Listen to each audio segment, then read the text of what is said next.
Back to my channel. Good evening. Tweety গেছে এবং karate ক্লাসে, আর আমার সামনে অনুষ্ঠান বাড়ি আছে, সেই জন্য যাচ্ছি একটু আইব্রো করাতে। আইব্রোটার খুব খারাপ অবস্থা, তার সাথে যদি একটু ফেসিয়াল বাড়ি তো করেই আসবো।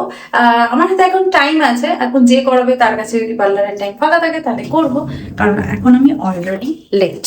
তো আমি জানি না ওখানে কতটা ভিড় হবে, তো সেই বুঝে আমি আমার কাজ করবো। চলো যাওয়া যাক।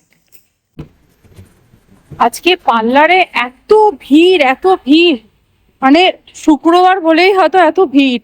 উইকেন্ড স্টার্ট হচ্ছে না, সবাই নিজেকে টিপটপ রাখতে চায়। তো যাই হোক, এখন আমি ফিরছি বাড়ি গিয়ে, এখন ডিনার বানাবো। টুইটির বোধহয় এতক্ষণে টিউশন পড়াও হয়ে গেছে, আজকে একটা টিউশন ছিল ওর। বাড়ি যাই, বাড়ি গিয়ে এখন ডিনার বানাবো। আমার কাজের শেষ নেই, নিজেকে একটু সময় দেবো কি, আমার ওইদিকে মন পড়ে আছে যে আমার বাড়ি গিয়ে এখন ডিনার বানাতে হবে। এই পার্লারটা আমার বাড়ির কাছে বলে না সুবিধা, এই বেরোলাম এই বাড়ি চলে এলাম, নাহলে যদি দূরে হতো কত অসুবিধা হতো।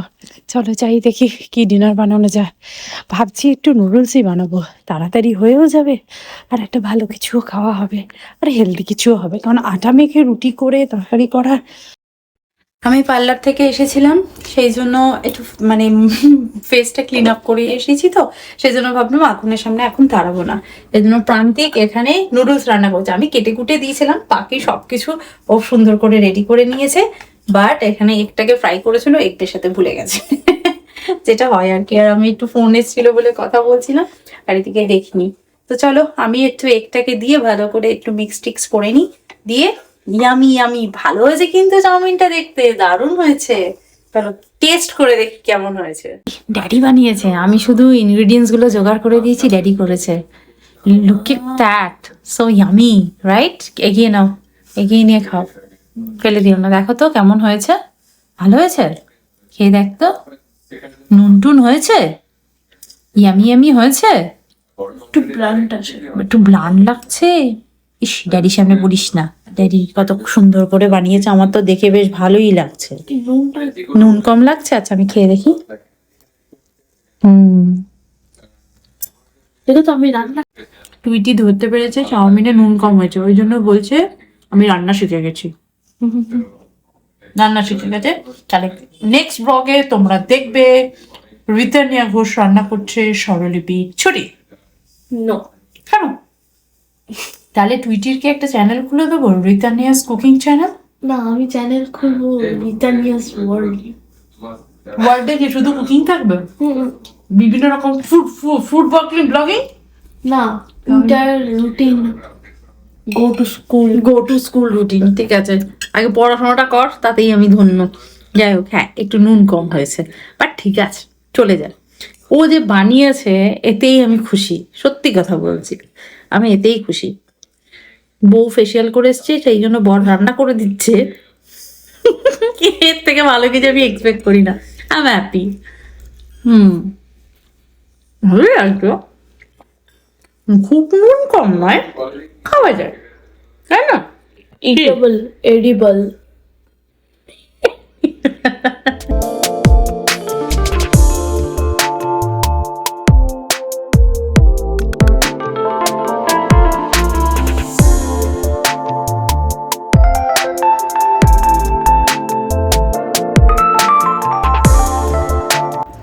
আমি প্রান্তিককে বলছি টিভিতে তো কিছু চালাতে, প্রান্তিক বলছে ঘরে গিয়ে দেখো। আমরা শুধু ঘরের টিভিটাই দেখি প্রান্তিক। এই টিভিটা, এই টিভিটা টুইটির জন্য কেনা হয়েছে, শুধু টুইটিই দেখে। আমি খেলা দেখবো বলে কিনলাম। খেলা তাও এবার দুটো খেলা দেখলে, দুটো ক্রিকেট খেলা দেখলে।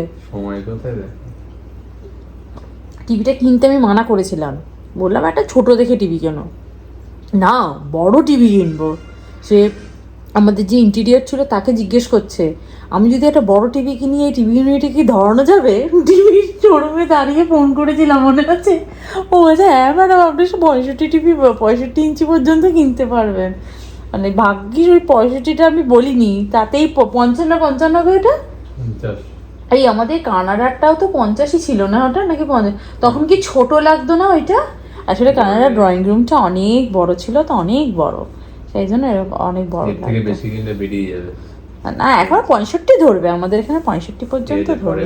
কিন্তু কি দরকার বাবা, এইটাই দেখি না আবার 65 ইঞ্চি টিভি, বুঝবো? তুমি ছোট ব্যাগটা নিয়েছো কেন? তুমি গিটারটা নাও। ও গিটার নেই, স্টাইল লাগে তো। বাবা, আমাকেও বলে, আমাকেও ওই ছোট্ট ব্যাগটা নিতে বলে। আমি বলি না, ডিউটি স্টাইল করতে যায়, আমি তুমি স্টুডেন্ট। আমি অঙ্ক করতে যাই আর তুই গিটার কেতা চুল আসতেছে, দেখো বেকা টেরা। স্টাইল। ও বাবা, মাথায় চুল থাকে গিটার যারা বাজায়, তো তোমাদের চুলই নেই। ইস, আমি তো অঙ্ক করি, এই জন্য ছোট চুল।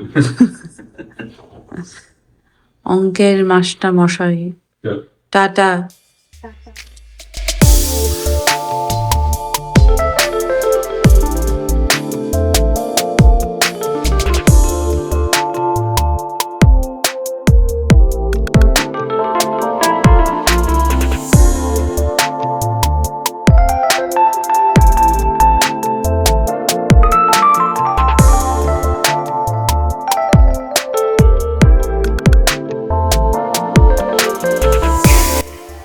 Good morning everyone.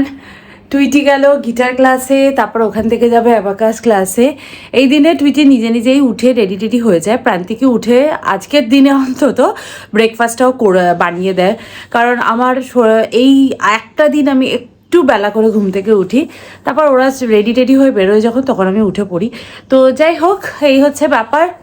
টুইটির ঘরে বেড ক্লিন হয়ে গেছে, আমার ঘরে এখনও বেড ক্লিন হয়নি, কিন্তু আমার প্রচণ্ড খিদে পেয়ে গেছে। তো সেই জন্য ভাবলাম আগে ব্রেকফাস্টটা করে নিই, তারপর সব কাজকর্ম হবে। তবে ওয়াশিং মেশিনটা আমি চালিয়ে দিয়েছি। এই হচ্ছে ব্যাপার। কালকে রাত্রিবেলা খেয়ে দিয়ে শুয়ে পড়ার পর, মানে খেয়ে দিয়ে টিভি দেখছিলাম, আমি খুব ভালো একটা সিরিজ দেখছিলাম হইচইতে, আবার বেশ ভাল লাগছিলো দেখতে। হঠাৎ মানে 4-5টা এপিসোড দেখেছি, তারপরে নেটটা গেল চলে। এবার নেট চলে গেলে আমাদের টিভি চলবে না, তো একটু স্লো হয়ে গেছিলো। প্রত্যেক দিন রাত্রে, মানে মাঝরাতে কাছাকাছি একটু বেশি রাত হলেই নেটটা একটু মনে হয় ওরা কিছু সার্ভিসের কাজ ফাজ করে, ওগুলো ঠিক করছিল। আমার আর ধৈর্য ছিল না যে ওই নেটটা ঠিক হয়ে আসবে, তারপর আমি বসে আবার সিরিজটা দেখবো। প্রথমে তো সোফায় বসে বসে দেখছিলাম, তারপর ধৈর্য হারিয়ে ফেললাম, তারপর ঘরে গেলাম, ঘরে গিয়ে খাটে শুয়ে শুয়ে দেখছিলাম, তারপর নেট চলে যাওয়ার পর আবার ধৈর্য শেষ, টিভি বন্ধ করে শুয়ে পড়লাম। মানে সত্যি আগে কি ঘন্টার পর ঘন্টা টিভি দেখতাম, এখন আমার কোনো মানে এনার্জিই পাই না ওই সব দেখার, আর ইচ্ছেও করে না। আগে সিনেমা হলে গিয়ে সিনেমা দেখতে কি ভালো লাগতো, এখন ভালো লাগে না। মানে বলে না, সব কিছুর একটা বয়স আছে।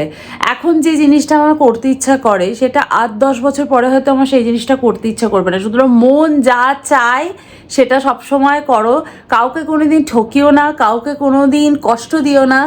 আর সত্যি কথা বলতে, কারুর কাছ থেকে নিয়ে নিজে ভালো থাকবো এটা কোনো দিন ভেবো না, দেখবে তুমি সত্যিই খুব ভালো থাকবে। আর যদি কারোর ঠকানোর থাকে, তাহলে সে ঠকাক, সে হয়তো লোককে ঠকিয়েই ভালো থাকে, সে ঠকানোর ফলটাও পেয়ে যাবে। তো চলো, আমি না তোমাদের সাথে কথা বলতে বলতে মাঝে এসে আমি চাটা বসিয়ে দিয়ে গেছিলাম।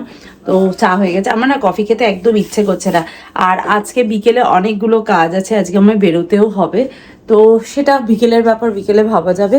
আপাতত সকালের কাজগুলোকে শেষ করি। এখন গাছে খুব সুন্দর রোদ এসে পড়েছে।